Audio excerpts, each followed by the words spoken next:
Human Design Lesson 204. We have all about the energy centers as well as deconditioning being explained in this video. So let us begin.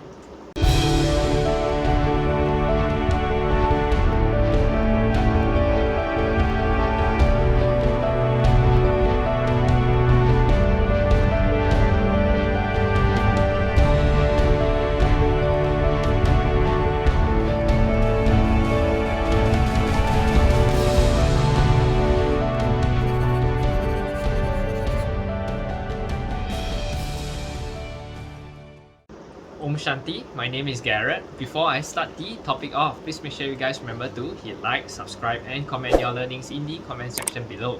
I'm dedicated to make 4 videos a week to spread more light and positivity out there to the world. It's also nice to know where you guys are tuning in from so we could actually connect within this space, okay? So, let's hit into the topic on 204, which is all about energy centers as well as deconditioning methods, okay? So, when you started to actually just pull your body graph chart, right, I think you most likely will spot those big, large, interesting looking shapes, right? That's what we actually call is energy centers, okay? By the end of this lesson, right, what you will learn from this video is what are energy centers, okay? That's the first thing that you'll be learning, okay? Secondly, right, is I'll give you an overview of the 9 energy centers and what they basically represent. Then third, you will be learning about the types and function of all these energy centers. Number 4, what it means when the energy centers are colored in and when it is not colored in your body graph chart, okay? Number 5, you will be learning how what actually deconditioning means in human design, okay? So when you look at the geographical or you look at the geometrical shapes, okay, for the first time in your chart, some of them would actually look lightly colored, okay, and you will also find that some of them are actually left blank white, right? So the summary, right, that comes with your body graph chart doesn't exactly tell you what it means to or anything about all these energy centers. Basically just tell you that you have defined or non-defined, right? Hence I could relate to the confusion, okay, unless you have some basics in your in yoga, okay, and you would if not you will not truly know what's the meaning of all these energy centers, okay? So these shapes in human design, right, are called energy centers, and by the official definitions, right, these are the energy hubs of the 9-centered body graph chart, okay, that actually transform the energy as it circulates through the body graph associated with the endocrine system, okay? So what are the energy centers? There are 9 energy hubs in the body graph, okay, that are connected to different themes in our lives and these different parts of our physical body. So firstly, right, we have the head center, which represents inspiration, thoughts and questions. Then the Ajna, that represents concepts, thinking and answers. Then we have the throat center, which represents the communication. The G center, which represents love, direction and identity. The heart center, which represents willpower, self-worth as well as self-esteem, okay? Then sacral center, which represents workforce and life force as well as the reproduction, okay, reproduction abilities. The solar plexus, which represents emotions. And we have the spleen, which represents intuition as well as instinct, okay? Lastly, the root center at the bottom, which represents pressure and initiation, okay? So as I've said, right, this ties in with the ancient chakra system. So basically those who know yoga would know the 7 chakra points in your body, right? So these 7 life force energy centers, which is rooted in this same idea, okay, in the human design. So why is it 9-centered and not 7-centered? Okay, in human design, right, the idea is that humans have actually undergone a mutation to our physical body from the year 1781 onwards, with the whole entire discovery of the planet Uranus. Okay, when we move into that Uranian era, right, and this actually shift from 7 to 9 centered beings. Okay, isn't necessarily the addition of 2 centers, but it's more of a complex internal reorganization of the whole human form. Okay, so prior to this Uranian era, right, we were actually focused on meeting our survival needs. Okay, so learning how to work and operate on the whole physical plane, but not but now, right, times has actually changed. Okay, and we are not so much focused solely in the survival needs anymore. Okay, nowadays we have the freedom of choice, and we actually have the ability to make our own decisions. We are no longer looking at external authorities and for direction in our lives. Okay, but rather we have this ability and this freedom to create our own path. So we evolve to beings that with actually heightened awareness and with the ability to achieve our full potential. So what are the functions of these energy centers? Each energy centers, right, has a distinguishing function or purpose, with the root and solar plexus having 2 different functions.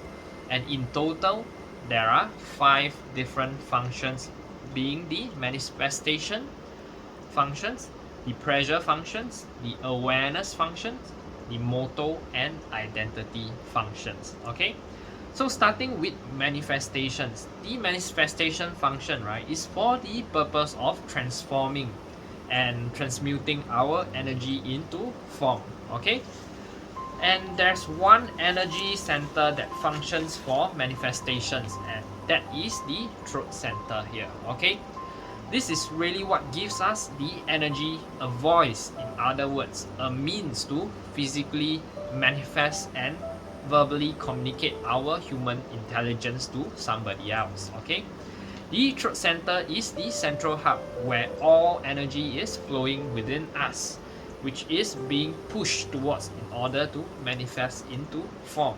Okay, now moving on, right, we have the pressure function, and the pressure center, right, functions move actually energy towards the awareness centers. Okay, they are the pressures to sort of know, to do, to think, and really to sort of help us stay alive. Okay, so there are there are total 2 types of pressure centers, the head and the root. So the most top and the most bottom. Okay, centers where the head asks questions, which are then actually pressured to answer and communicate. Okay, and then lastly, the root provides a drive to sort of initiate, and as well as to give us momentum for moving forward. Okay, so next we have the awareness function. So the awareness centers, right, function as potential areas of self-consciousness, and self-awareness, and each of them, right, focuses on processes and actually interprets our life experiences energetically as body, mind, and spirit awareness. Okay, so there are 3 awareness centers in total. We have the spleen, the ajna, and the solar plexus. Okay, so these centers, right, actually transmute our experiences into wisdom that becomes an expression of our conscious intelligence. Okay, then we have the motto function, which is the function that gives us the energy to move through life. These mottos, right, actually provides us with the energy resources needed to manifest and keep moving forward. There are actually 4 motto centers. Okay, so basically I've covered before in lesson 102. Okay, the root and the solar plexus, the sacral, and your heart, that actually keeps us going. Okay, these are the 4 motto centers. Now, the one you're probably most familiar with is the sacral, which actually provides us that creative life force and workforce energy. Okay, the root is all about the momentum and initiating. the solar plexus is all about emotional energy, while the heart center is our source of willpower. Okay? Last but not least, we have our identity functions. Our identity centers, right, is where our own unique energy flows and connects to all flows of life. It's our connection to the divine and to the universe, and it's in our G center. Okay, so what does it mean if our centers are colored versus not colored, which defined or not defined? Okay, when we see color in your chart, right, this is what we call definitions in human design, and this essentially means that you this where you have a fixed and consistent source of energy actually flowing through you.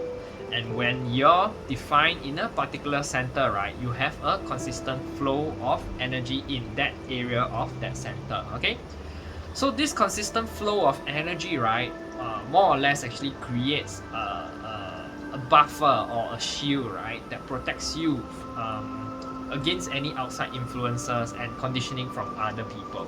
Okay, so now where your centers are white or not colored in, so not defined, okay, this does not mean that you're broken or that you lack anything. Okay, it actually just means that you do not have a consistent flow of energy through those centers that are not colored in, and therefore is where you are more susceptible to the outside world. Okay, is where we take in this energy of other people and amplify it using our own energies. Okay, it's also where we are more susceptible to conditioning, but on the flip side of it, right, that is also our greatest and deepest source of potential wisdom, because like I said, everything is duality, right? Nothing is bad or good. Okay, it's all about how you view things, you see. And the idea of human design, right, is that we really were born a unique unique person on this earth. Okay, and we have all unique purposes and amazing potential, and it's through our conditioning, primarily through this open centers, right, that relates to the theme that tend to actually hold us back in life, you see. The underlying means, right, of fears and conditioning, right, actually end up affecting our decision making, and that's what holds us back from making decisions as our true self, making decisions, right, that are right for us and prevents us from reaching our full potential. So through all these open centers, right, you basically uncover the truths and the patterns. For example, if you have an open heart, right, which is really the center of willpower and self-worth, right, you may find that you might be more prone to doing things that aren't aligned with you, and you tend to overwork and over exhaust yourself in order to try to prove that you're good enough, in order to prove your worth. You see, this is just how an example of it. Okay, when we identify the undefined centers, right, we are given the opportunity to really bring awareness and to those behaviors that are actually patterns that we are driven by underlying beliefs and fears.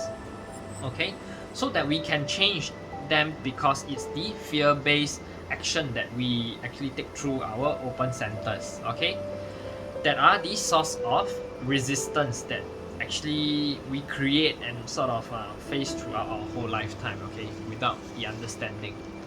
So what does it mean in terms of deconditioning in human design?